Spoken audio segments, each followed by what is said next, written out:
Hebreus capítulo 12, verso 1.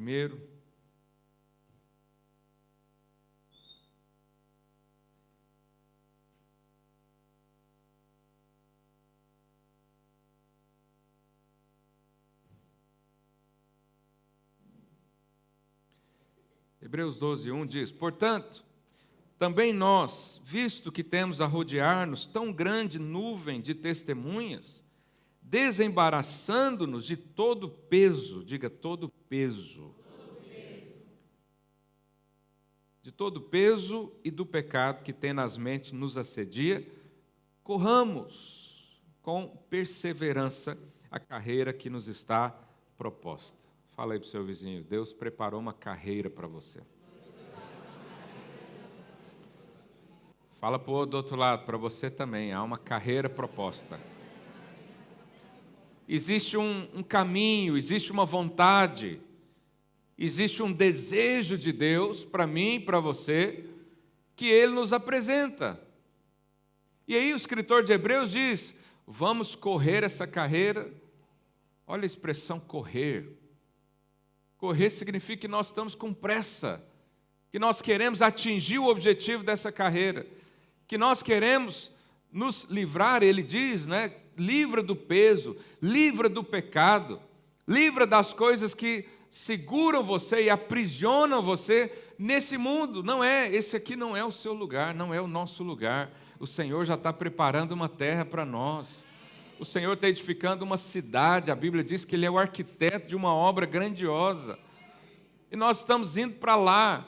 Agora, a boa notícia é que o Senhor já nos chama hoje, não é necessário você esperar até o final dessa vida para começar a viver a vida que Ele tem para você. Não, você pode, a partir do momento que Ele entra em você, e você se torna um só com Deus, então a vontade dEle começa a ser feita na sua vida.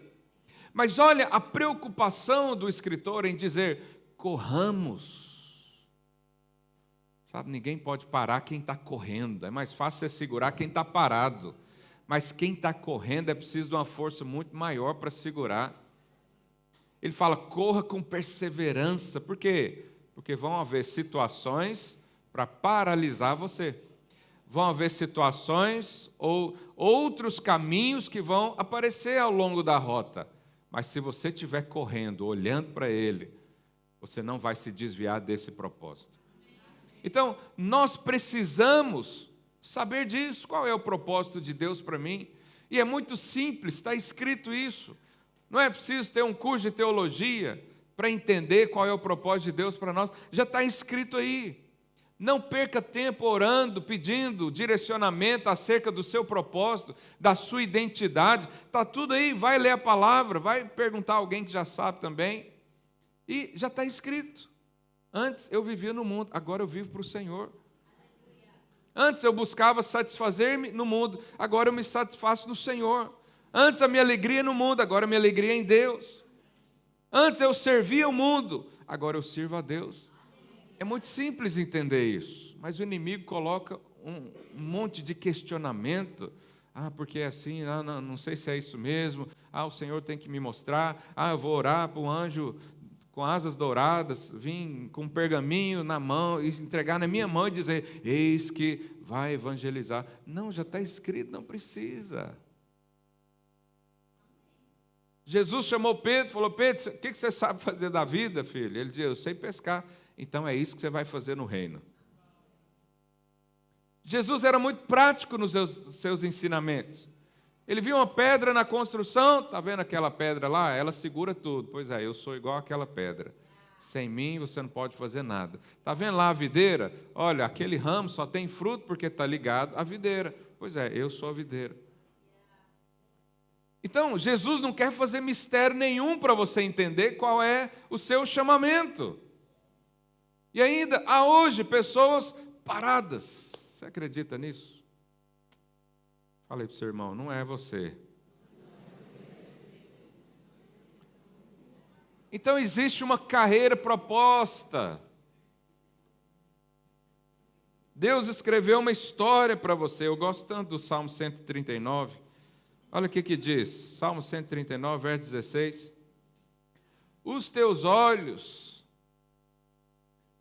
me viram substância ainda informe. No teu livro foram escritos todos os meus dias. Quais dias foram escritos? Todos. Cada um deles escrito e determinado, quando nenhum deles havia ainda. Verso 17 ele diz: que preciosos para mim, ó Deus, são os teus pensamentos, e como é grande a soma deles. Quantos pensamentos você acha que Deus tem a seu respeito? Quantos? Fala aí, 20? 40? Todos são quantos? O salmista parou para contar. Olha o que ele diz no verso 18. Se os contasse, excedem os grãos de areia. Contaria, sem jamais chegar ao fim. Essas são as palavras e os pensamentos que Deus tem a seu respeito. Esse é o projeto de vida que Ele desenhou para você. Agora, é óbvio que alguém pode rejeitar isso. O mundo já rejeitou. Mas não rejeite isso, porque esse é o caminho de vida, essa é a carreira que está proposta para você. Então, eu quero viver essa vida. Eu quero viver esses dias que foram determinados pelo Senhor, porque quando Deus determina alguma coisa, tudo flui naquele sentido. Ah, pastor, eu me converti, eu estou servindo a Deus, eu dou oferta aqui, dou dízimo, mas a coisa não está fluindo. Por quê? Porque você não está vivendo naquilo que Deus determinou para você. Você às vezes está usando Deus como um amuleto. Você diz: Deus, eu quero ir para aquela direção, me abençoa. Deus, eu quero aquele trabalho, vou orar até o Senhor me dar. Deus, eu quero casar com o fulano, com a fulana, vem aqui e abençoa. Isso é aquele crente que não anda segundo o propósito de Deus. Ele anda segundo o seu propósito e quer que Deus abençoe tudo que ele faz. E Deus chama tanto que às vezes Ele até abençoa mesmo. Mas o caminho que Ele determinou, lá há abundância de suprimento para você. Lá não falta nada. Lá tem recurso de sobra. Lá tem alegria, paz e tudo que você precisa. Então, o Senhor, a história dos israelitas, quando saíram do Egito, né, os irmãos conhecem a história, o Senhor chamou Abraão, falou para Abraão sair da casa dos pais, da parentela, da cidade onde ele estava, e fosse para uma terra que ele iria mostrar, que é hoje Israel. Abraão foi para lá, viveu em tendas, a sua família, né, prosperou ali naquele lugar, depois veio Isaac, depois veio Jacó, depois da descendência de Jacó, chega até José. José, você conhece a história, ele foi vendido pelos irmãos, né, para mercenários lá da época, e foi levado para o Egito. E aí depois ficaram lá 430 anos no Egito, mas um dia o Senhor os chamou para fora do Egito. Por quê? Porque o Egito não era o lugar original para ele. Da mesma forma que o mundo não é o lugar original para você. Você nasceu no céu, você nasceu na vontade de Deus, e é para lá que você vai nos fins dos seus dias. Nós estamos aqui num percurso. Então, depois de um tempo, Deus levanta Moisés, tira aquele povo do Egito, mas qual era a vontade de Deus para aquele povo? Tirar do Egito e colocá-lo no deserto? Não, o deserto era só de passagem. Se você fizer o caminho hoje entre Egito e Israel, o deserto ali eles demorariam algumas semanas apenas, ou 2, 3 meses no máximo, né, contando a multidão de pessoas que eram. Mas muitos morreram no deserto. Muitos estavam paralisados, o Senhor queria os conduzir para uma vida abundante, e eles estavam ali confundidos nos seus pensamentos, só reclamando de Deus o tempo todo, não desfrutando, vivendo de migalhas, né? Tinha o maná do dia, tinha a codorniza do dia, tinha, né, a provisão normal, necessária à subsistência. Mas essa não é a vida de Deus para você. Jesus falou que Ele tem uma vida e vida em abundância. O que é abundância? É o que sobra. Vida em abundância é você ter para você, para os seus amigos, para a sua família e ainda sobrar, sobejar. Mas essa vida era em Canaã. Canaã era o destino final daquele povo. Canaã era a terra da promessa, mas eles não viram isso. Eles não viram isso. E alguns até sentiram saudades do Egito. Tinha lá o populacho que a Bíblia diz. Eles falavam, mas lá no Egito tinha água encanada. Mas lá no Egito tinha cadeira, agora que eu tenho que sentar na areia, na pedra. Mas lá no Egito, a gente tinha Netflix, obrigado. Lá no Egito tinha Wi-Fi, aqui não tem.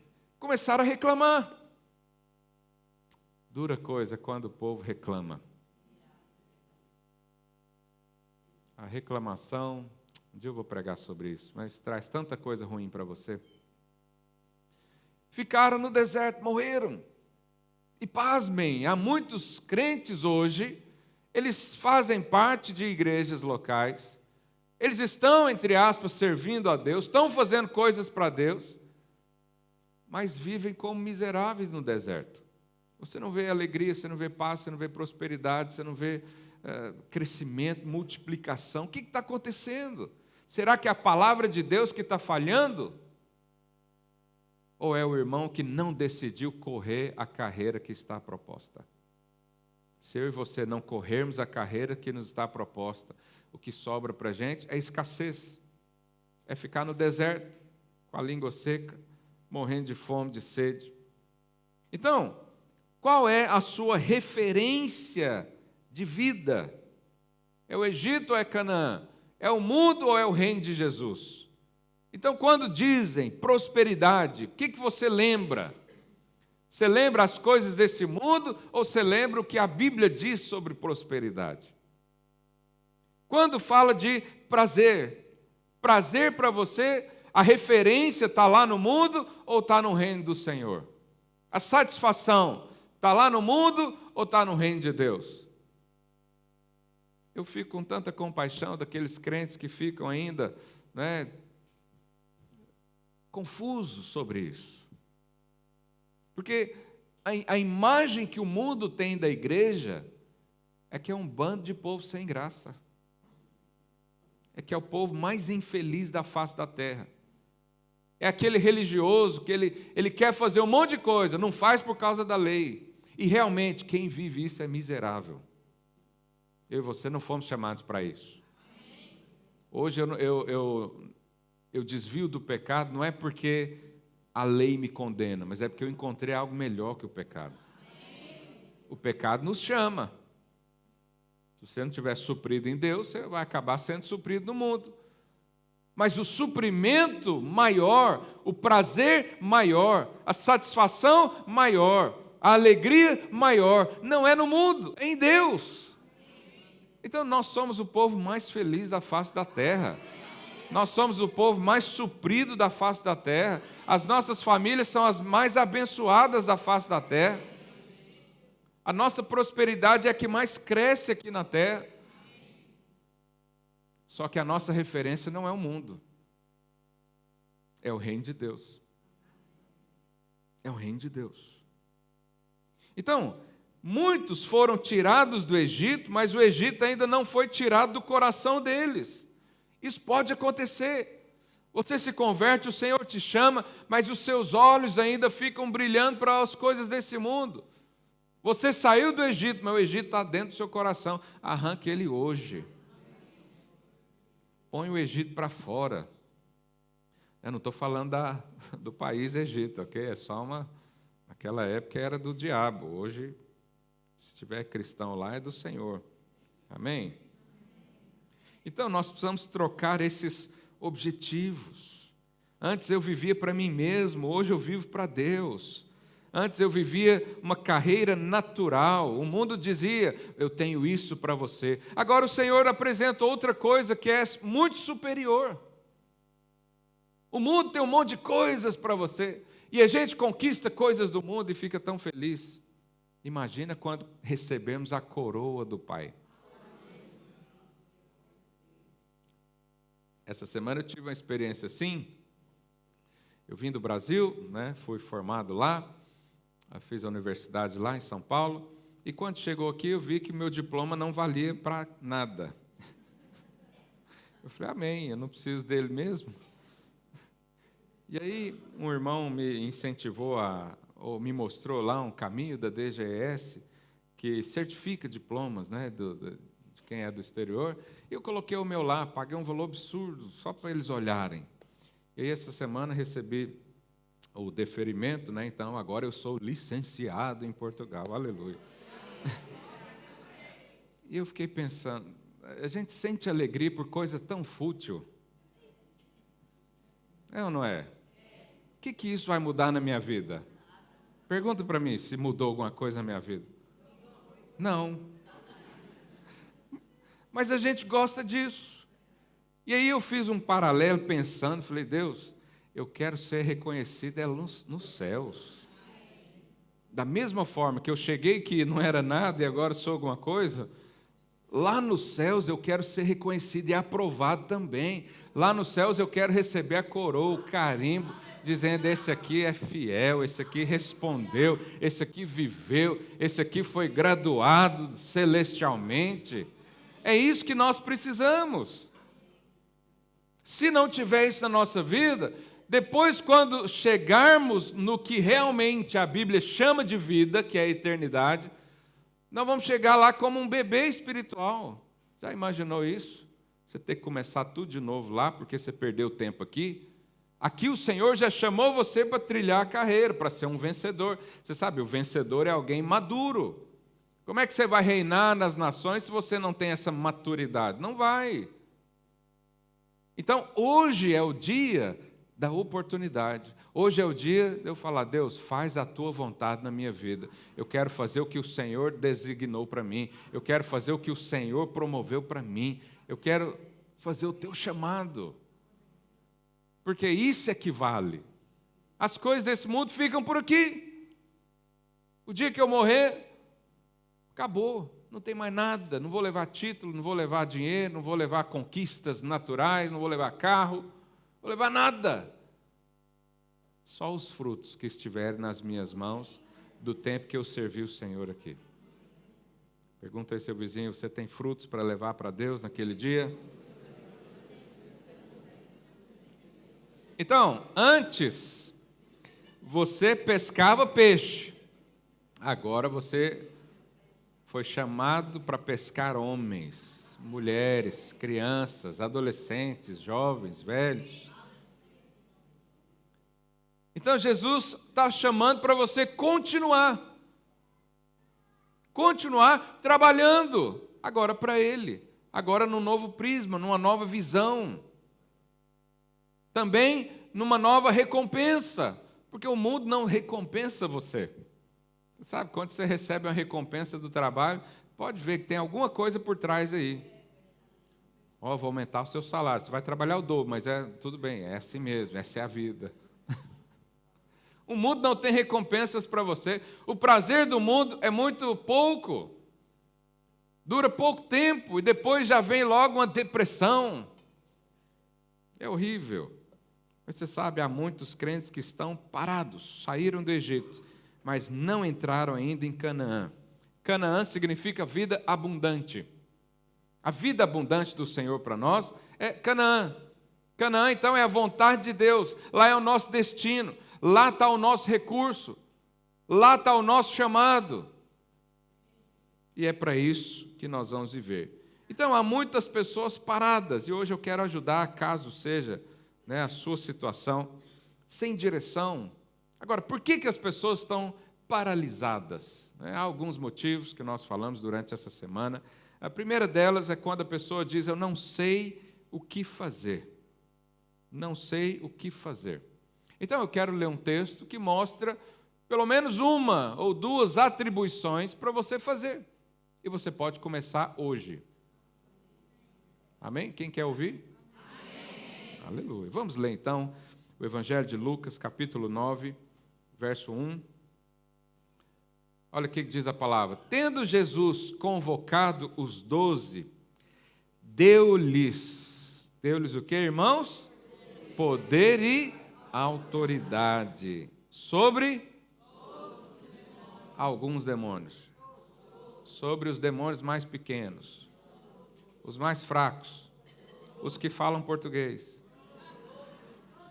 Porque tem demônio que fala inglês, né? Vai lá nos Estados Unidos e fala inglês. Aqui fala português. Então, Jesus já está mostrando aqui parte da sua carreira. Ele te deu poder e autoridade. Obviamente, para ser usado no reino. Não é poder e autoridade para você colocar lá no Instagram, dizer, eu sou o poderoso líder de célula. Eu sou o apóstolo fulano de tal. Tem um apóstolo e a esposa é a apostila. Não, a apóstola. Não é esse tipo de poder que a Bíblia diz. É um poder que o reino espiritual vê. Quando você anda pelas ruas aí, os demônios desavisados da região vê que tem poder na sua vida. Quando você chega num lugar, o mundo espiritual percebe que você tem poder. Quando a gente ora, o céu estremece. Coisas acontecem. Por quê? Porque Ele nos deu poder. Agora, para quem Jesus deu poder? Para os discípulos. Tem algum discípulo de Jesus aqui? João diz que discípulo é aquele que faz a vontade de Deus. Não basta dizer, eu sou o discípulo, aleluia. Não tem uma plaquinha, um crachá, discípulo. Não, tem realidade. Qual que é a realidade de um discípulo? É quem corre a carreira que está proposta para ele. É quem faz a oração do Pai Nosso. Seja feita a tua vontade e não a minha. Deus, eu vou casar, mas se não for a sua vontade, que caia uma árvore aqui no meio e separe tudo. É assim que crente ora.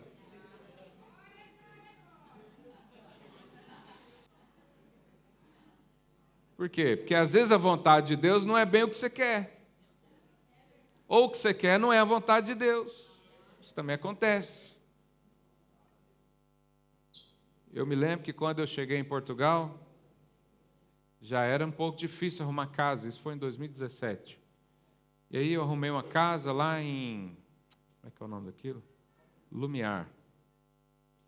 E aí vi lá um prédio. Entre os prédios tinha um parque gigante, assim, para criança. Só andava pedestres, né? E aí eu fui, olhei, vi a casa, achei maravilhosa. E fiz tudo, mandei os documentos. O corretor viu, falou com a mulher. Aí 3 dias antes de assinar o contrato, ele me liga e falou, olha, decidiu alugar para outro. Eu falei, mas como assim? Já tá os meus documentos aí, já estou com o pé lá. Já mandei foto para minha esposa. Já fiz vídeo mostrando, olha aqui o parquinho. Não era de vontade de Deus para eu estar lá. Depois fui para um lugar que eu achei melhor. Mas lá na hora eu não achei isso. Não é? Na hora, quando Deus fala um não, ou quando Ele fecha uma porta na sua cara e diz, não entra aqui não, eu sei o que está lá por trás. A gente não percebe. Mas nós temos que viver em paz. Se o Senhor fechou uma porta, é porque Ele já está pensando na outra. Se algo não deu certo aqui, o Senhor vai reverter, porque a vontade de Deus na sua vida, se você quiser, vai acontecer. Vai acontecer. Então o Senhor convocou, deu poder, autoridade sobre todos os demônios para efetuar a cura. Também os enviou a pregar o reino de Deus e a curar enfermos. Então está aqui uma coisa que eu e você podemos fazer hoje mesmo. A gente pode orar por alguém, hoje mesmo pode expulsar um demônio, está cheio de gente endemoniada por aí. Vai lá no centro de Lisboa que você vai ver. Está cheio de gente doente, vai orar pelos doentes. Está cheio de gente para falar, olha aqui, também os enviou a pregar o reino de Deus. Ah, Senhor, qual é o meu chamado? Está aqui, filho de Deus. Está escrito. Exercer poder, exercer autoridade e pregar o evangelho. O que mais você precisa? Mais nada. Está aqui. Então, você nasceu para isso. Aí alguém pode dizer, pastor, mas tá bom, eu vou pregar o evangelho, mas não sei pregar. Também não é um problema. Porque a pregação não pode vir da sua mente. Tem que vir do seu espírito. A pregação que convence pessoas não é lógica humana. Não é lógica humana. Tem que ser movida pelo Espírito. Então você pede para o Senhor palavras de sabedoria. Um dia eu fui numa célula aqui e tinha lá um médico muito bem conceituado do Hospital Santa Maria, lá na nossa célula. Aí está lá eu sentado conversando sobre ciência, física, química, fim dos tempos, já misturou todos os assuntos. Naquele momento, o que convence uma pessoa daquela não é eu ter mais conhecimento que ele, porque eu nem tinha. Nem tinha. É uma pessoa que estudou a vida inteira ciência. O que convence? O Espírito. Eu fui também numa outra casa, visitando uma família, e o homem falou assim para mim, eu conheço tudo da palavra já. Eu falei, tudo? Rapaz, me ensina então, porque eu não conheço tudo. E ele falou, só que é o seguinte, eu sigo a Deus, mas eu não gosto de me envolver com a igreja. Eu falei, ah, tá. Eu falei, você conhece a Bíblia toda? Ele falou, conheço. Aí eu perguntei para ele, o que Jesus falou sobre a igreja?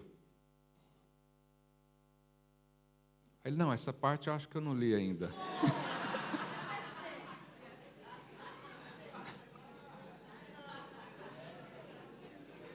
Eu pensei, mas eu pensei que você sabia tudo da Bíblia. Eu falei, por que você não vai na igreja? Jesus falou sobre a igreja. Mas aí eu também não falei para ele o que era. Eu deixei ele na dúvida. No outro domingo ele estava aqui no culto. Querendo ouvir o que Jesus falou da igreja. Então, quem vai te dar isso numa conversa é o Espírito de Deus. Você não vai pensando o que eu vou falar e fica perdido nos pensamentos e quer pregar tudo que você sabe. Não. Vá sensível, perguntando a Deus, Deus, o que eu falo agora? Porque olha lá, Lucas 21:14, olha o que Jesus fala para os discípulos. Assentai em vosso coração de não vos preocupardes com o que haveis de responder. Olha aqui Jesus falando, não se preocupa, não se preocupa.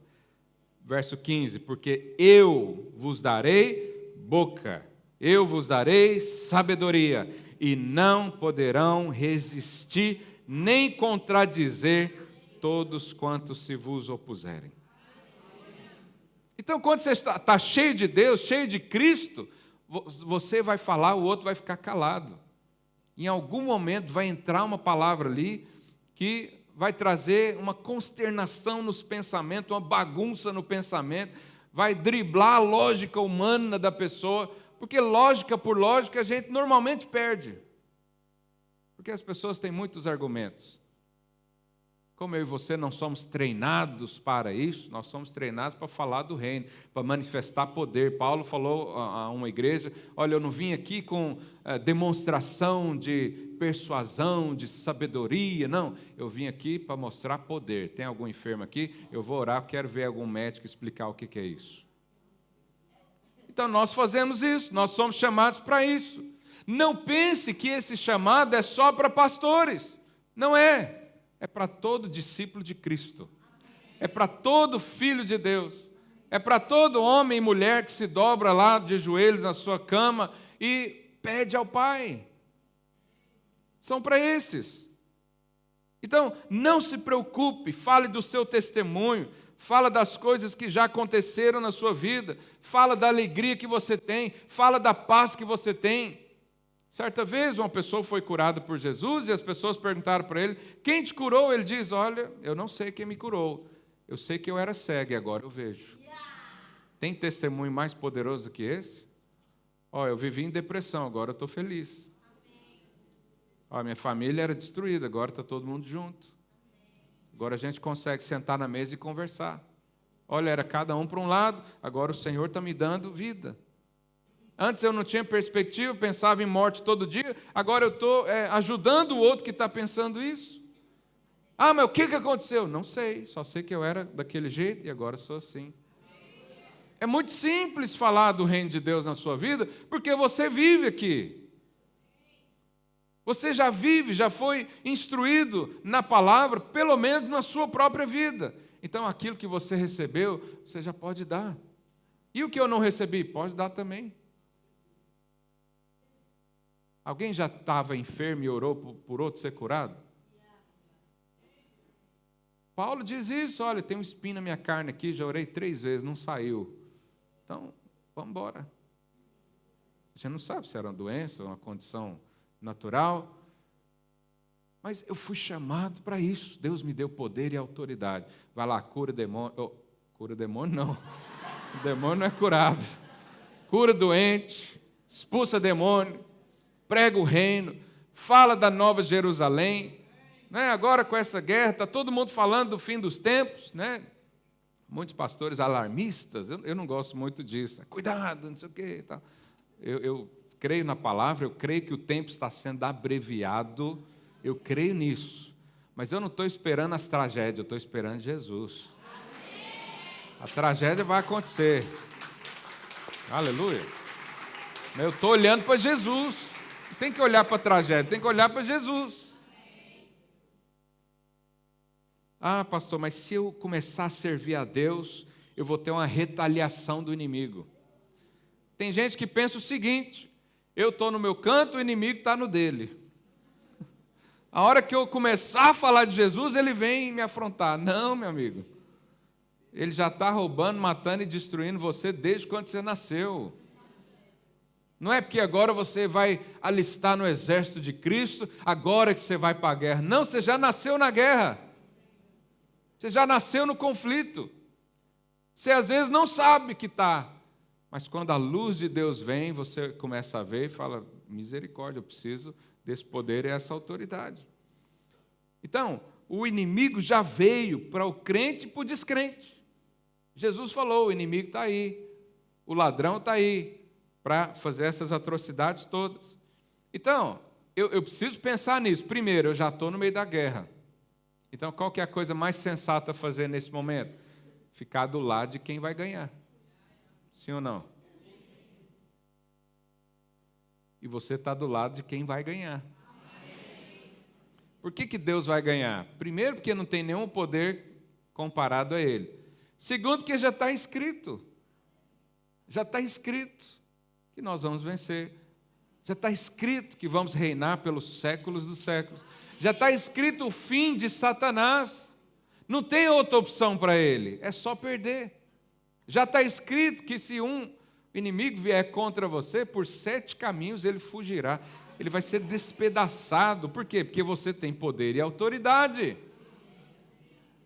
Mas não pense que ficar na sua casa quieto, sem liderar ninguém, sem falar de Deus, sem orar por ninguém, o diabo vai te afrontar menos. Não vai. Pelo contrário, vai ser mais ainda. Você sabe qual que é a força que o diabo tem na sua vida? Hoje de manhã eu estava pensando nisso. E eu orei, falei: Espírito Santo, me mostra o que é isso. O Senhor falou no meu coração: o poder do inimigo é o tamanho da sua passividade. Esse é o tamanho do poder do inimigo. Quanto mais passivo você é, maior o poder dele na sua vida. Porque quem está em Jesus só anda em vitória. Está no meio da guerra, mas do lado vitorioso. Tem luta, tem perseguição, mas tem vitória. Tem poder liberado, tem sobrenatural, tem conquistas. Então, a questão é você posicionar. Porque o Senhor já está te chamando para isso. Marcos 16:15, o Senhor falou: e disse-lhes: ide por todo o mundo, pregai o evangelho a toda criatura. Aqui também está mostrando o que é para você fazer. Ah, o que é para eu fazer? E pregar o evangelho. A quem? Toda criatura. Mas é mais fácil começar por quem está do seu lado. Sim ou não? Uma vez um jovem falou para mim, eu estive lá no Brasil, pregando na igreja, ele falou: pastor, eu quero ir para as nações. Eu falei: ah, que bênção, você é líder de célula? Não lidero nada ainda não. Eu falei: irmão, mas como é que você vai liderar nações se não lidera nem aqui do seu lado? É muito mais fácil, lidera aqui primeiro, para você ter experiência depois. Porque jogar você lá num país, você não sabe a língua, não sabe o costume, não sabe nada, para fazer algo que você nunca fez, Deus não faz isso. Mas falei em amor, o irmão entendeu. E verso 17. Estes sinais, diga, esses sinais hão de acompanhar aqueles que creem. Em meu nome expelirão demônios, falarão novas línguas. Aí está uma parte aqui que a gente normalmente não faz. Pegarão em serpentes. Mas você pode entender isso aqui como outra coisa. Você pode entender isso aqui num ambiente onde tem serpentes. Ah, pastor, lá no meu trabalho, que lá parece o quinto dos infernos. Pois é lá que você tem que estar mesmo. Porque é lá que você vai pegar em serpente. É lá que você vai enfrentar isso. E ele diz, e se alguma coisa mortífera beberem, não lhes fará mal. Não lhes fará mal. Agora, alguém bebe veneno assim? Eu não bebo. Vou tentar o Senhor teu Deus, né? Não faço isso.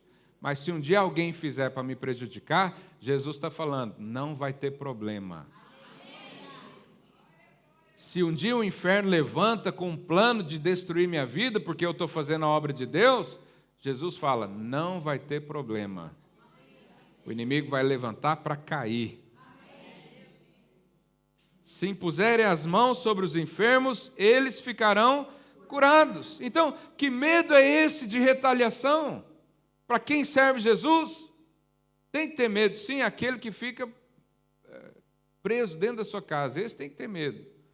O crente que não se envolve com o propósito de Deus, esse anda com medo mesmo, porque ele está lá sozinho normalmente. Ele não está envolvido, inserido, né, numa equipe, pessoas assim que vão ajudá-los. Então, o texto que a gente leu lá atrás, de Lucas 9:1, ele diz que o Senhor nos deu poder e autoridade sobre todos os demônios. Você está com medo de quem retalhar você? Porque todos você já tem poder máximo, acima deles. Tem alguma exceção? Tem alguma circunstância que Jesus às vezes não mencionou? Não, ele já te deu poder. Não ande debaixo do medo. Vá lá pregar o evangelho. Quanto mais você fizer isso, menos o inimigo tem poder na sua vida. É exatamente o contrário. Maior é o que está em nós. Diga aí para o seu vizinho, você é ungido. Fala para o outro, fala, você é cheio do poder. Você é cheio do Espírito. Fala para ele, nada pode abalar você. Aleluia. Então, é nisso que nós cremos. É assim que nós andamos. Eu não ando com medo do diabo, ele tem que andar com medo de mim. Então, quando você chega lá no trabalho, pastor, vamos orar que o diabo está furioso. Eu não quero saber do humor do diabo, meus irmãos. O que é melhor saber, que o diabo está furioso ou Deus está feliz com você?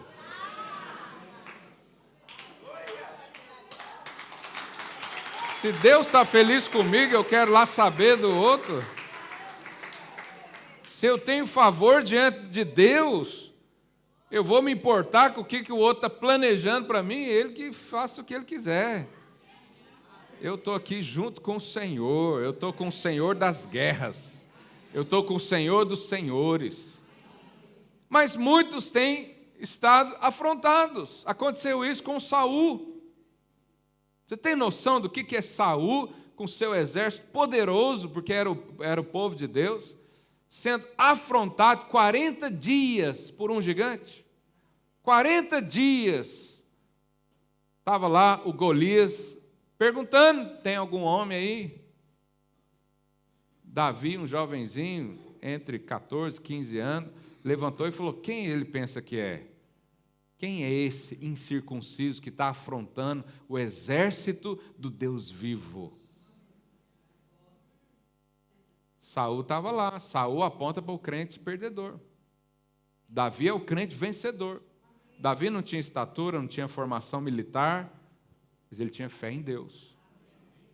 Ele sabia a sua identidade. Ele estava ali cuidando das ovelhas, veio um lobo, ele matou. Veio um leão, ele matou. E ele disse assim, numa conversa de café, hoje eu matei um leão. Ele veio aqui tentar roubar minhas ovelhas, peguei ele pela barba. Aí quando ele viu Golias, ele falou, é mais um, deixa eu ir lá, pode deixar, eu vou. Ah, toma aqui as minhas armas. Não, não preciso de arma nenhuma não, eu vou em nome do Senhor dos Exércitos. Eu sei quem eu sirvo, eu sei quem é o meu Pai, eu sei para o que eu nasci, eu sei o poder e a autoridade que Jesus me deu, eu sei a obra que é para eu fazer aqui nessa terra, então ninguém vai nos parar. Esse é o crente Davi. E tem ainda alguns que pensam, será que vai faltar alguma coisa? Então, quando Jesus enviou os discípulos para essa missão, depois o Senhor fez um feedback com eles. Lucas 22, 35. A seguir, Jesus lhes perguntou, quando vos mandei sem bolsa, sem alforge, sem sandálias, faltou-vos porventura alguma coisa? O que faltou para os discípulos? Nada, nada. Quando você está seguindo Jesus, nada falta. E aqui há muita dificuldade nesse pensamento, porque nós lemos lá no Salmo 23, o Senhor é meu pastor e nada me faltará. Ok? O que o salmista está dizendo? Nada falta para quem Jesus é o pastor, mas se você é o pastor da sua vida, vai faltar muita coisa. Se você é o Senhor da sua vida, vai faltar muita coisa. Mas se você coloca Deus no lugar de Deus e diz, Ele é o meu Senhor, Ele domina sobre mim, Ele me dá o que fazer, Ele ensina o que eu tenho que fazer, então nada vai faltar. Esses discípulos aqui foram debaixo da palavra de Jesus. Jesus falou, vai, faz isso, faz aquilo, vai em tal lugar, deu um mapa para eles. É exatamente a mesma coisa que Deus faz comigo e com você, por isso oramos diariamente. Para que nós oramos todos os dias? Para pedir direção. E a gente pede e Ele dá. Então, no centro da vontade de Deus, nesse caminho, nessa carreira que nos foi proposta, nada vai faltar. Nada vai faltar. Ah, pastor, mas está faltando coisa na minha vida. Então tem alguma área ou outra que você não está no centro da vontade de Deus. Você precisa mudar hoje. Você precisa se adequar hoje. Você precisa orar e falar, Deus, faz a tua vontade em toda a minha vida.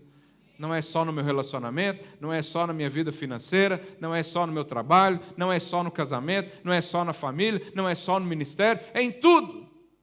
Que tudo seja conforme a vontade do Senhor para a nossa vida. Então hoje é um dia de alinhar o nosso propósito, alinhar o nosso coração.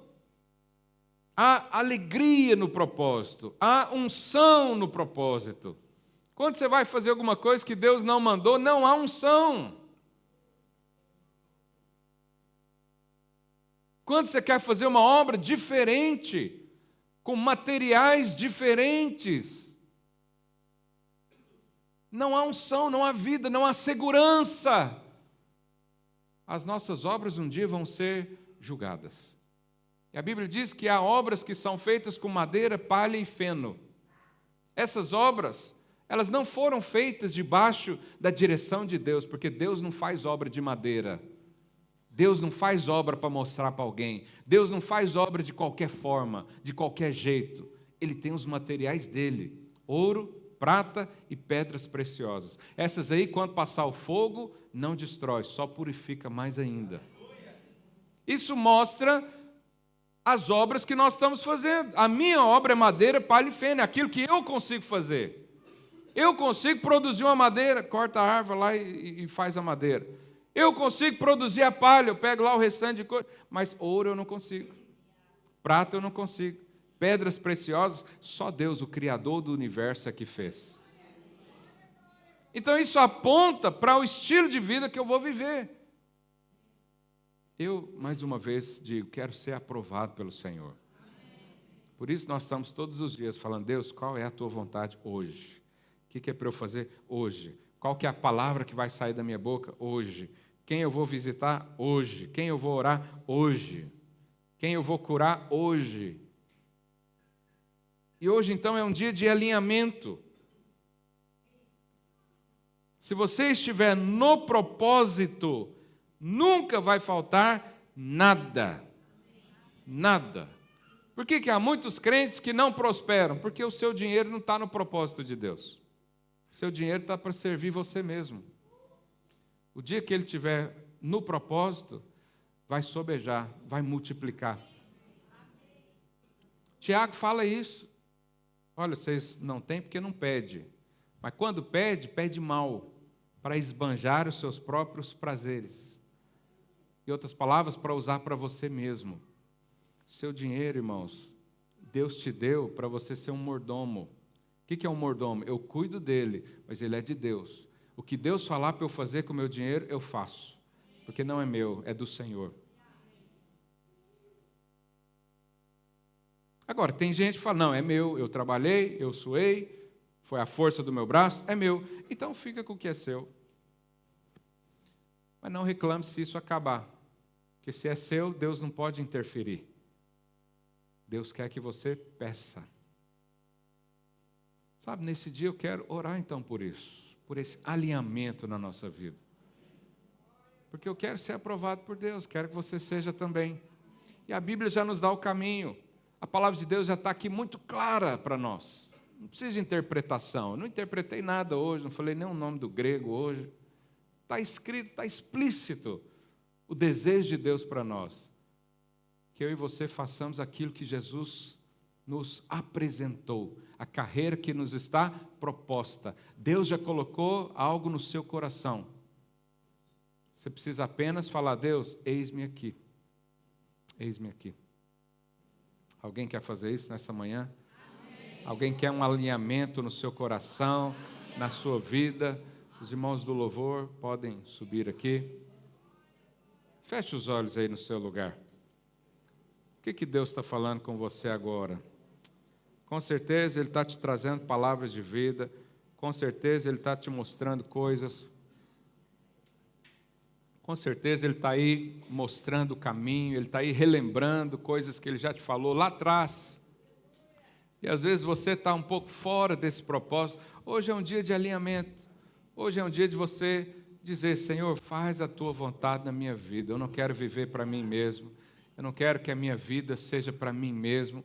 Eu não quero que o fruto do meu trabalho seja consumido pelo fogo. Eu não quero que o meu trabalho seja utilizado em materiais desse mundo. Eu não quero que as minhas referências de prazer, de vida, de alegria, de prosperidade, de paz, sejam desse mundo, porque eu fui transferido do império das trevas para o reino da luz de Jesus, do Filho do amor de Deus. Aleluia. Aleluia. Faz a sua oração de entrega. Fala para o Senhor, eis-me aqui, Senhor. Eis-me aqui. Eis-me aqui, Deus. Pai, nós entregamos tudo o que temos ao Senhor. O Senhor é o Deus da vida. O Senhor é o Deus que nos deu tudo. A única coisa que nós podemos fazer hoje é reconhecer que há um Senhor que governa sobre nós. E nós então rejeitamos a nossa vontade. Nós rejeitamos o nosso querer e assumimos o propósito do Senhor para nós.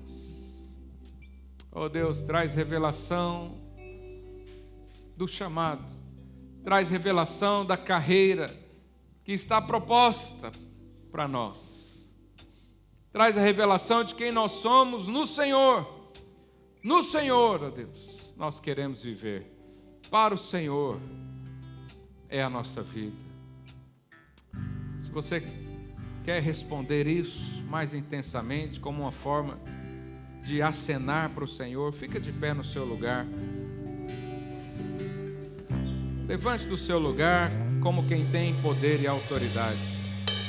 Como aquele que reconhece que você é do Senhor. Você foi comprado por Ele. Você foi escolhido por Ele. Você foi designado por Ele. E agora a sua vida não tem outro fim a não ser agradar aquele que te arregimentou, aquele que te chamou. Oh, Jesus.